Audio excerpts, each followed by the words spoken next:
टनकपुर के जंगल में सभी पक्षी बहुत मिलजुल कर रहा करते थे। एक दिन बहुत तेज तूफान आया और सभी पक्षी अपने घोंसले में छुप जाते हैं। तभी एक छोटी चिड़िया की बच्ची पेड़ पर फंस जाती है और वहीं रोने लगती है। तभी उसकी आवाज़ एक बाज पक्षी को सुनाई पड़ती है और वह बाज पक्षी उस पेड़ पर जाती है और वह देखती है कि एक छोटी सी चिड़िया की बच्ची पेड़ में फंसी हुई है। उसे यह देखकर बहुत दया आ जाती है और वह उस बच्चे को उठाकर अपने घर ले जाती है और उसका पालन पोषण करती है। अब तो बाज पक्षी उससे इतना प्रेम करने लगती है कि उसे अपना बच्चा बना लेती है। तभी एक दिन एक दूसरा बाज पक्षी उसके घोंसले में आता है और कहता है, तुमने तो बहुत ही प्यारी चिड़िया को पाला हुआ है। इसके मांस तो बहुत ही मीठे होंगे, चलो हम इसे खा जाते हैं। यह सुनकर बाज पक्षी को बहुत तेज गुस्सा आ जाता है और वह कहती है, मैं इसे अपनी बेटी बना चुकी हूँ और अब तुम्हारा कोई अधिकार नहीं है कि तुम इसके बारे में कुछ कह सको। मुझे बहुत तेज गुस्सा आ रहा है, तुम यहाँ से चले जाओ वरना बहुत बुरा हो जाएगा। यह सुनकर दूसरा बाज पक्षी डर जाता है और वहाँ से फौरन भाग जाता है। धीरे धीरे यह बात पूरे टनकपुर में फैल जाती है कि बाज पक्षी ने एक चिड़िया को अपने पास रखा है। यह सुनकर अन्य पक्षी सोचते हैं, कहीं यह बाज पक्षी इस नन्ही सी जान को खा ना जाए, हमें इसकी रक्षा करनी पड़ेगी। और सभी पक्षी एक झुंड में बाज पक्षी के घर की ओर निकल पड़ते हैं। झुंड आता देख बाज पक्षी समझ जाती है कुछ तो गड़बड़ है और वह अपनी बेटी से कहती है, चिड़िया बेटी, चलो जल्दी यहाँ से, नहीं तो यह पक्षी हमारी हत्या कर देंगे। इनके इरादे ठीक नहीं लगते। और वह तुरंत वहाँ से भाग जाती है। पक्षियों का झुंड जब उसके घर पहुँचता है तो वह सोचते हैं, आंधी तूफान भरा मौसम था। लाडो चिड़िया अपनी बेटी बुलबुल के साथ अनाज की तलाश में गई हुई थी। बारिश बहुत तेज होने के कारण लाडो अपनी बेटी से कहती है, बेटी सावधानी से उड़ना, कहीं तुम्हें चोट ना लग जाए। तभी अचानक तेज आंधी आती है और लाडो चिड़िया आंधी के विपरीत दिशा में बहने लगती है और बुलबुल जाकर एक पेड़ पर गिर जाती है, जिससे कि उसके सर पर चोट लग जाती है। वह बहुत तेज रोने लगती है और लाडो चिड़िया परेशान होती है कि कहीं मेरी बेटी को कुछ हो ना जाए। वह इस आंधी भरे मौसम में कहाँ उड़ गई होगी।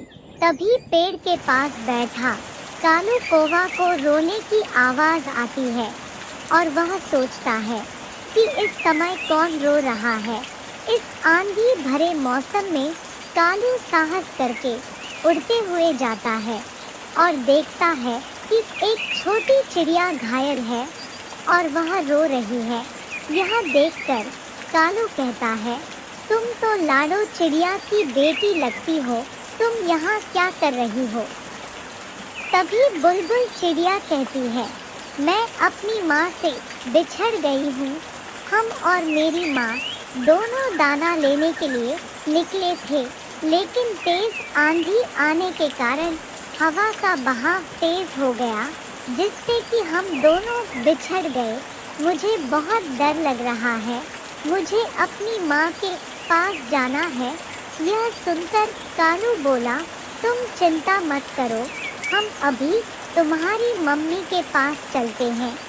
बस थोड़ी आंधी रुक जाने दो, मैं तुम्हारी माँ को जानता हूँ। यह सुनकर बुलबुल बहुत खुश हो जाती है और आंधी समाप्त हो जाती है। लाडो भी बहुत परेशान हो रही थी।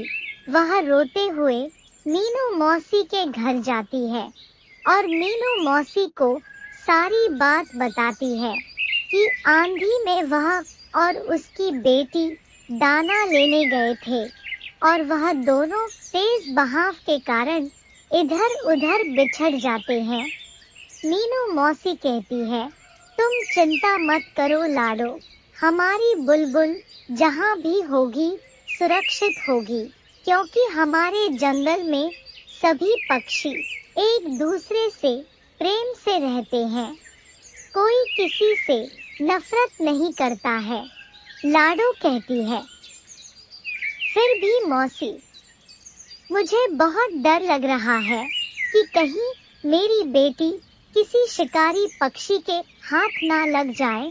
मौसी कहती है, तुम चुप हो जाओ लाडो, हम अभी चलते हैं बुलबुल को ढूंढने। और दोनों बुलबुल को ढूंढने के लिए निकल पड़ते हैं। इधर कालू कौवा भी बारिश रुकने के बाद बुलबुल से कहता है, चलो हम तुम्हारी माँ के पास चलते हैं। और दोनों उड़ जाते हैं। रास्ते में बुलबुल कहती है, आप बहुत अच्छे हैं, आपने मेरी मदद की है। कालू कहता है, कोई बात नहीं, हम सभी एक दूसरे के काम आएंगे। और तभी रास्ते में लाडो चिड़िया को बुलबुल दिख जाती है और वह वहीं रुक जाती है और बहुत खुश हो जाती है कि उसकी बेटी उसे मिल गई और वह कालू कौवा को धन्यवाद देती है। इस पर बुलबुल कहती है, यह बहुत ही अच्छे हैं, इन्होंने मुझे आपके पास पहुंचाने में मेरी मदद की है, क्यों ना हम इन्हें आज खाने पर बुलाएं।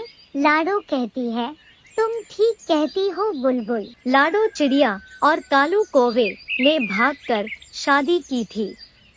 इस कारण से कालू कौवे की सास लाडो चिड़िया से प्यार नहीं करती थी।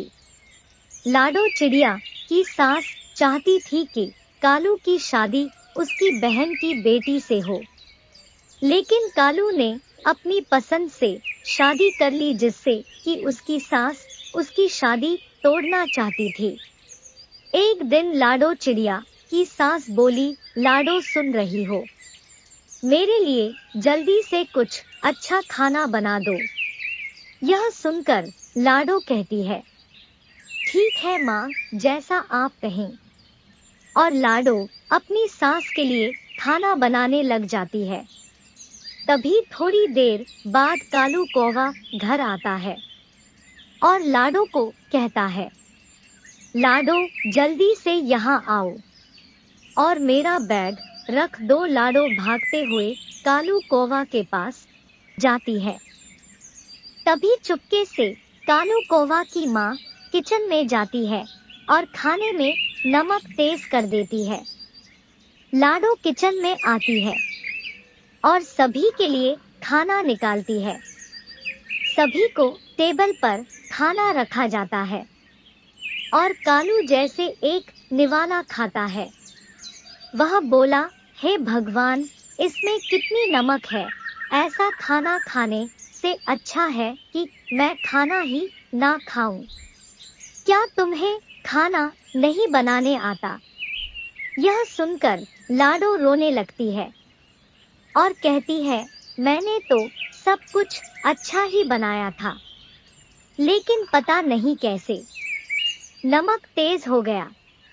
लाडो की सास कालू से कहती है, और कर ले प्रेम विवाह, मत मान तू मेरी बात, जा भाग कर शादी कर ले। मैं कह रही थी कि मेरी बहन की बेटी से तू शादी कर ले, लेकिन तूने मेरी एक ना सुनी और अब भुगत। यह सुनकर कालू भी कहता है, हाँ माँ, तुम ठीक ही कह रही हो, इससे अच्छा मैं मौसी की बेटी से ही शादी कर लिया होता। लाडो पास खड़ी रो रही थी और चुपचाप अपने कमरे में चली जाती है और फूट फूट कर रोने लगती है। अगले दिन लाडो कालू के कपड़े इस्त्री कर रही थी। तभी कालू आवाज लगाता है, और कहता है, लाडो मेरी घड़ी कहाँ है। लाडो भागती हुई कालू कौवा के पास जाती है और कहती है, यह रही आपकी घड़ी। तभी कमरे में बैठी लाडो की सास कपड़े पर इस्त्री गिराकर जला देती है। जब लाडो यह सब कुछ देखती है तो वह जान जाती है यह सब उसकी सास ने किया है और वह अपने सास से कहती है कि मुझे सब कुछ पता चल गया है कि खाने में भी नमक आपने ही तेज किया था और इस पैंट को भी आपने जलाया है।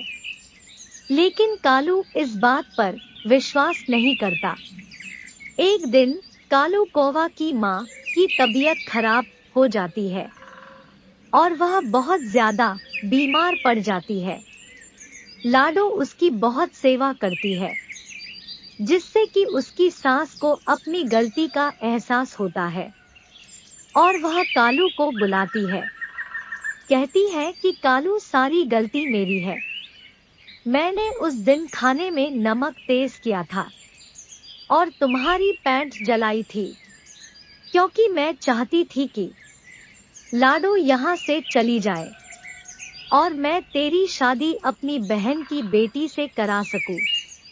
यह सुनकर कालू बोला, आपने ठीक नहीं किया। इतने पर कालू कौवा की माँ लाडो से माफी मांगने लगती है और अब सब हंसी खुशी साथ में बिना किसी भेदभाव के रहने लगते हैं।